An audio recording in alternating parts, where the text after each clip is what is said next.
Najran থেকে ৬০ জন খ্রিস্টান পাদ্রী বিশ্বনবীর সাথে দেখা করতে এসেছিলেন। মদিনার বাজারে তারা দাঁড়িয়েছে। ইন দ্য মিন টাইম মসজিদে নববী থেকে আজান হচ্ছে। সুমধুর আজানের ধ্বনি শুনে তারা থমকে দাঁড়িয়েছে। বাজারে দেখতে লাগলো আজান হওয়ার সাথে সাথে ব্যবসায়ীরা দৌড় মসজিদে।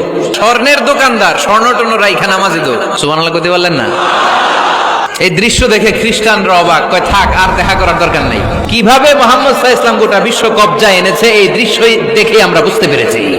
তারপর অনেকে বললো এত দূর থেকে এসেছি মিটিংটা করে যাই। জোহরের নামাজের পর তাদের দুধ যেয়ে বললো খ্রিস্টান পাদ্রী এসেছে ৬০ জন।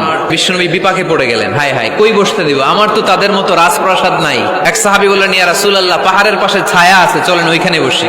আর এক সাহাবী বললেন, ইয়া রাসূলুল্লাহ আমার খেজুর বাগান, খেজুর পেড়েছি, খেজুর পাতা দিয়ে একটা বিছানা করে দে, ওইখানে বসি, কেমন হয়? রাসূল সাল্লাল্লাহু আলাইহি ওয়াসাল্লাম বললেন না।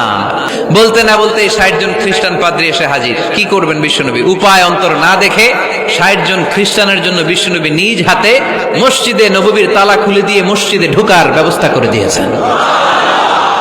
বিশ্বনবী খ্রিস্টান খোঁজে নাই, ইহুদি খোঁজে নাই, ওটা নাস্তিকের বাচ্চা কিনা ওইটা খোঁজে নাই। বিশ্বনবী দুই চোখ দিয়ে দেখেছে এরা মানুষ।